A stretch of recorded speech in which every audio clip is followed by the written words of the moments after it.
ലോകം പാപത്തിലായി കഴിഞ്ഞ് ഉയരത്തിലേക്ക് നോക്കാൻ താല്പര്യമുള്ളവരെല്ലാം മുട്ടിപ്പാട്ട് യാചിച്ചുകൊണ്ടിരുന്ന ഒരു കാര്യം രക്ഷയിലേക്ക് തിരികെ വരാനുള്ളതാണ്.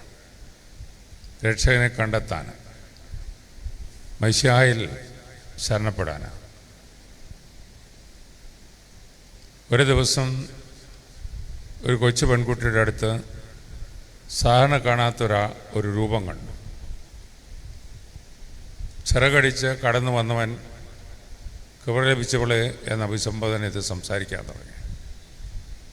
ഒരു വലിയ പാക്കേജായിരുന്നു. കൃപയുടെ സമ്പന്നത അവൾക്കോ യെരൂശലേം ദേവാലയത്തിന് ചുറ്റുപാടുമുള്ള ആളുകൾക്കോ മാത്രമല്ല, സൃഷ്ടിക്ക് മുഴുവനുള്ള ഒരു സന്ദേശമായിരുന്നു. അതിൻ്റെ കുളിർമയിൽ, അതിൻ്റെ നിറവിൽ, അതിൻ്റെ സമൃദ്ധിയിൽ ആ നാൽവരങ്ങളെല്ലാം നമ്മൾ ഇന്നും നിലനിൽക്കുന്നത്. കുറേ നാളുകൾക്ക് മുമ്പ് ഗുജറാത്തിലെ വാപ്പി എന്ന് പറയുന്ന സ്ഥലത്ത് ഒരു കൊച്ചനോട് ഒരു സന്ദേശം പകർന്നിട, നിന്നെ ദൈവം വിളിക്കുന്നു.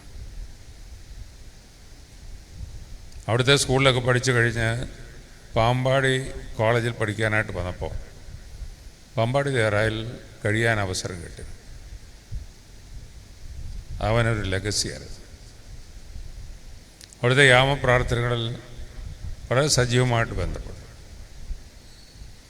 അവിടുത്തെ ശുശ്രൂഷകളിൽ താല്പര്യപൂർവ്വം ഇഴുകിച്ചേർന്നു. അവിടെ കുമ്പിടുകയും ധനനമസ്കാരം നടത്തുകയൊക്കെ ചെയ്തപ്പോൾ അതിനകത്ത് യാന്ത്രികത്വമല്ല, തികഞ്ഞ ആത്മാർത്ഥതയോടുകൂടി കൈകാര്യം ചെയ്യാൻ തുടങ്ങി. വലിയ നിറവായിട്ട് തന്നെ വിളിക്കുന്ന രൂപം കുറേ കൂടെ വ്യക്തമായിട്ട് കാണാനായിട്ടിടയായി.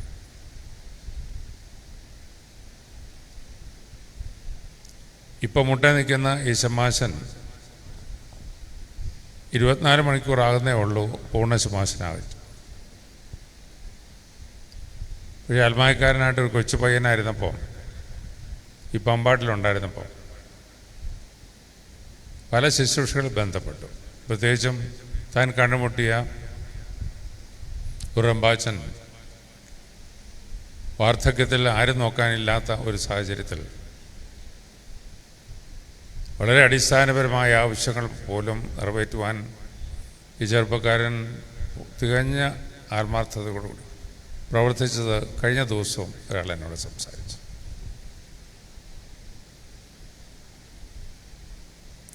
ഒരു ദിവസം കൊണ്ട് ശമാശൻ്റെ പദവിയിൽ നിന്ന് പുരോഹിത സ്ഥാനത്തേക്ക് വിളിച്ചു ചേർക്കപ്പെടുകയാണ്.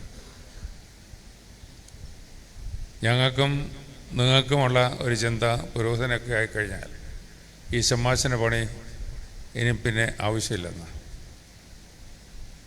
ഈ മുട്ട നിൽക്കുന്നവനും ആ തെറ്റിദ്ധാരണ ഉണ്ടാവരുത്.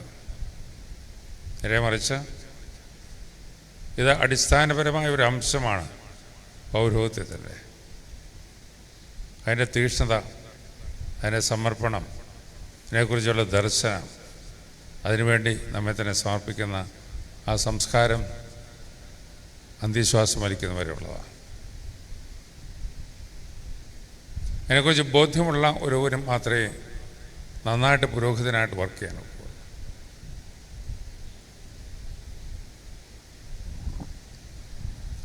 മധ്വ ഡെക്കറേറ്റ് ചെയ്തിരിക്കുന്നത് അതിമനോഹരമായ മുന്തിരി കൊലകൾ കൊണ്ടാണ്.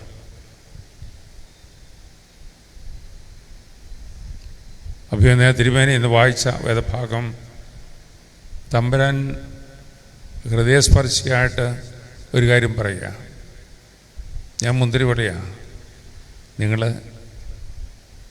ചാക്കുകളാണ്. ഈ മുന്തിരി പഴുത്ത് കിടക്കുന്നത് എന്തുകൊണ്ടാണെന്ന് ഒരു രൂപവുമില്ല. മുന്തിരി വള്ളിയോ അതിൻ്റെ ചുവടോ ഇവിടെ കാണിക്കുന്നില്ല. ആവശ്യമില്ല ഈ മുന്തിരി ഉണ്ടാകാൻ എന്നൊരു സങ്കല്പത്തിലാണ് നമ്മൾ നിൽക്കുന്നത്. കുപ്പായമൊക്കെ കിട്ടിക്കഴിഞ്ഞാൽ ആ ഒരു തലത്തിലേക്കാണ് ഞങ്ങളെയൊക്കെ മാനസിക ഭാവം കടന്നു വരുന്നത്. അതാ പൈശാചിക ശക്തിയുടെ വലിയ സംവിധാനം. ഇത് അവരെ കൃത്യമായിട്ട് പറയുന്നു. ഈ ശാഖകൾ മുന്തിരിവള്ളിയിൽ നിന്ന് മാറ്റപ്പെട്ടാൽ പിന്നെ അതിനൊറ്റ പണിയേ ഉള്ളൂ. അതെല്ലാം കരിഞ്ഞു വരുമ്പം തീയിലിട്ടാൽ ചാരമായി മാറിക്കോളും. വേറെ മേൽവിലാസമൊന്നുമില്ല. ഈ ഒരു യാഥാർത്ഥ്യം മനസ്സിലാക്കാതെയാണ് മുന്തിരിക്കുലകളായിട്ട് ഞങ്ങൾ പലപ്പോഴും പ്രവർത്തിക്കുന്നത്.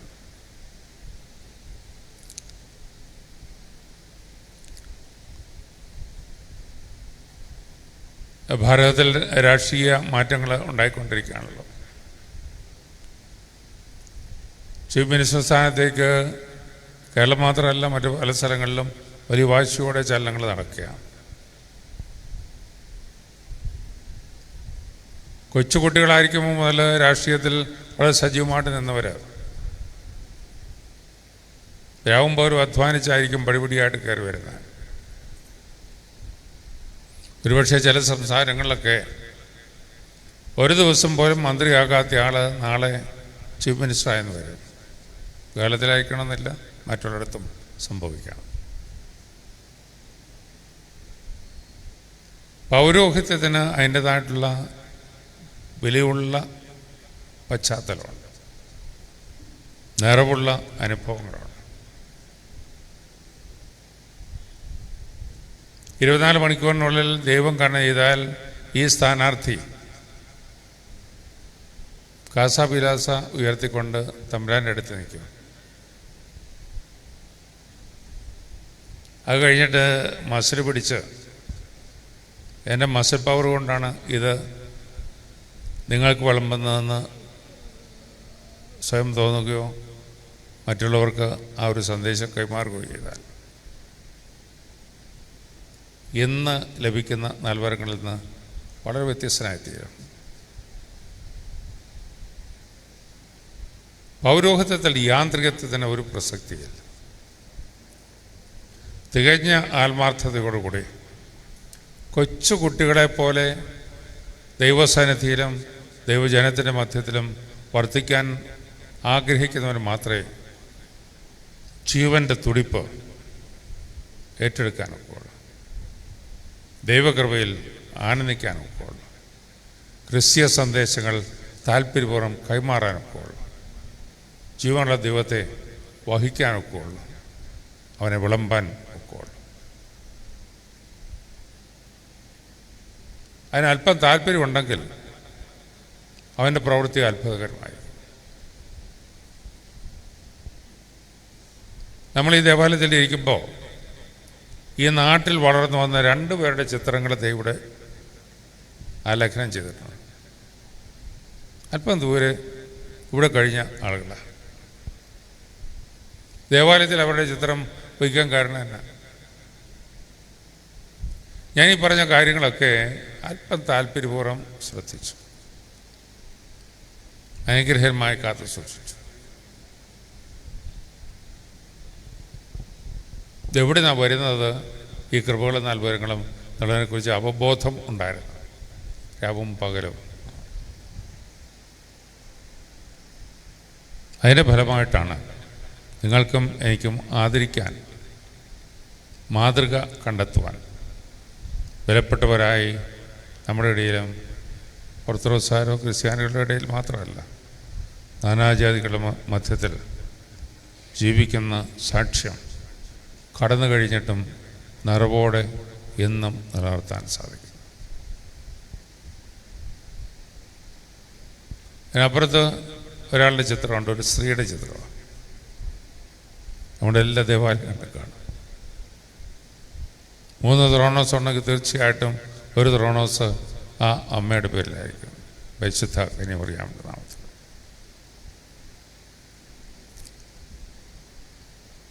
ആത്മീയ ജീവിതത്തിൻ്റെ ട്രാക്ക് ഞാൻ മുമ്പേ തുടങ്ങിയത് കന്യമറിയാമിനോട് അടുത്ത ഒരു മാലാഖ വന്ന് പറഞ്ഞു തുടങ്ങിയ അവസരത്തിൽ അവളിൽ നിന്ന് ഒരു ശബ്ദം പുറപ്പെട്ടു. സംശയങ്ങളും അസ്വസ്ഥതകളുമൊക്കെ മാറി കൃത്യമായി ഈ ശബ്ദം എനിക്കുള്ളതാണ്, എന്നിൽ കൂടി ലോകത്തിനുള്ളതാണ് എന്ന് മനസ്സിലായപ്പോൾ ഒരു വാക്ക് പറഞ്ഞു, ഞാൻ കർത്താവിൻ്റെ ദാസി, എൻ്റെ വചനപ്രകാരം എനിക്ക് ഭവിക്കട്ടെ. അത് കഴിഞ്ഞ് ഏതെല്ലാം വെല്ലുവിളികളുണ്ടായി, ഏതെല്ലാം പ്രലോഭനങ്ങളുണ്ടായി. പക്ഷേ ആ ട്രാക്കിന് വ്യത്യാസമൊന്നുമില്ല. ആ ഗ്രാഫ് നേരെ മേളിലോട്ട് പോയിക്കൊണ്ടിരിക്കുക, ഇപ്പോഴും തുടർന്നുകൊണ്ടിരിക്കുക. അതുകൊണ്ടാണ് പ്രപഞ്ചത്തിൽ കടന്നു വരുന്ന പുതിയ മുഖങ്ങളും തൻ്റെ പ്രാർത്ഥനയുടെ വിഷയങ്ങളായിട്ട് മാറുന്നത്.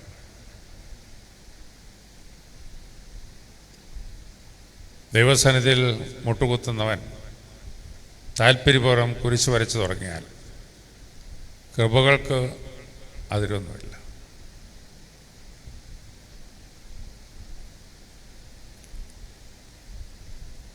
ദിവ്യ കൂദാശകൾ നിർവഹിക്കുന്ന അവസരത്തിൽ മാത്രമല്ല, വളരെ സാധാരണക്കാരെ കാണുമ്പോഴും അവരെക്കുറിച്ചൊരു കരുതൽ വളർത്തിയെടുക്കാൻ ഒക്കുകയാണെങ്കിൽ ഈ വ്യക്തിയുടെ മുമ്പിൽ എൻ്റെ മുമ്പിൽ ഈ വ്യക്തി കടന്നു വരാൻ കാരണം എന്നാണെന്ന് അന്വേഷിക്കുകയും തമ്പുരാൻ്റെ ആലോചനയിൽ അത് കണ്ടെത്താൻ ശ്രമിക്കുകയും ചെയ്താൽ അത്ഭുതകരമായ ഒരു അനുഭവത്തിലേക്ക് നീങ്ങാനാകും. ഇതിൽ ദീർഘമായിട്ട് പറയുന്നില്ല, വളരെ ദീർഘമായ ഒരു ശുശ്രൂഷയിൽ ബന്ധപ്പെടുകയാണ്. അപ്പോൾ ഇന്ന് തിരുമേനി നേതൃത്വം നൽകുന്നു എന്നുള്ളത് സന്തോഷകരമായതാണ്. നാം എല്ലാം വളരെ ഭക്തിയോടുകൂടി വിനയത്തോടെ നിൽക്കുക. നിങ്ങളും ഞാനും ഈ സ്ഥാനാർത്ഥിയാണ്. ഈ സമയത്തുള്ള വിചാരങ്ങളും സമർപ്പണവും ദൈവത്തിലുള്ള ആശ്രയവും ആഴമായ വിശ്വാസവും മറ്റ് പല മുഹൂർത്തങ്ങളിലും നമ്മൾ തേഞ്ഞു മാഞ്ഞു പോകുന്ന സ്ഥിതിവിശേഷം.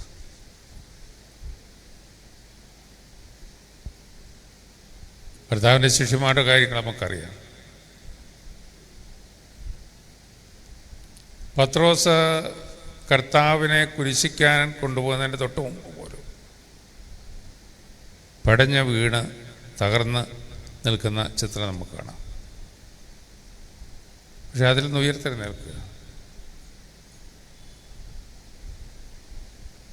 അനുതാപം എന്ന് പറയുന്നത് ഏതൊരു വ്യക്തിക്കും, പ്രത്യേകിച്ച് ഒരു പുരോഹിതന്, അന്താപേക്ഷികമായിട്ടുള്ള ഒരു ഘടകമാണ്. ആരാധന മധ്യത്തിൽ കൈ കഴുകുന്ന ഒരു രംഗമുണ്ട്. വലിയ കുഴപ്പമില്ലാതെ കുളിച്ച് വൃത്തിയായിട്ട് കടന്നു വരുന്ന ഒരാളാണ് അത് ചെയ്യുന്നത്. വലിയ ആവശ്യമൊന്നുമില്ല. പക്ഷെ അത് ചെയ്യുമ്പോൾ അകത്ത് കയറിയ ചെളി അതിനെക്കുറിച്ച് ബോധ്യപ്പെട്ട് കൈ കഴുകാൻ ശ്രമിക്കുന്ന ഒരു പുരോഹിതന് മലിനതയില്ലാത്ത ജീവനുള്ള ദൈവത്തെ കാണാനും ലോകത്തിന് കാണിക്കാനും സാധിക്കും. അതാ പൗരോഹിത്യത്തിൻ്റെ വലിയ ധർമ്മം. ചെളിയിൽ ആയിരിക്കുന്നവരെ നൈർമല്യത്തിലേക്ക് കൊണ്ടുവരുവാനുള്ള ദൈവത്തിൻ്റെ കാരുണ്യം തൻ്റെ കടാക്ഷം കൊണ്ട് കൈമാറി കൊടുക്കാനും സാധിക്കുന്നതാണ് ആ ശുശ്രൂഷ. ദൈവസന്നിധി നമുക്കണയാം. നമ്മെ എല്ലാവരെയും വിശേഷിച്ചും ഈ സ്ഥാനാർത്ഥിയെ ദൈവകരങ്ങളിൽ പരിമേൽപ്പിച്ച് ദൈവത്തിൻ്റെ പരിശുദ്ധാത്മാവ് ശക്തീകരിച്ച് കൃപയിൽ വളർന്ന അനുഗ്രഹമായി ദൈവത്തിൻ്റെ ശുശ്രൂഷ ചെയ്യുവാൻ പ്രാപ്തിയുള്ളവനായി അനേകരുടെ നൊമ്പരങ്ങൾ പോക്കുവാൻ വിളിക്കപ്പെട്ടവനായി ഒരുമിച്ച് യാത്ര ചെയ്ത് തമ്പുരാൻ്റെ രണ്ടാമത്തെ വരവിൽ ഭാഗ്യകരമായി അവനെ എതിരേൽക്കുവാനുള്ള കൃപയിലേക്ക് നയിക്കപ്പെടുന്നവരായി നാം എല്ലാവരും ആയിത്തീരേണ്ടതിന് കരുണ തോന്നണമെന്ന് പ്രാർത്ഥിച്ച് ദിവസത്തിൽ അണയാം.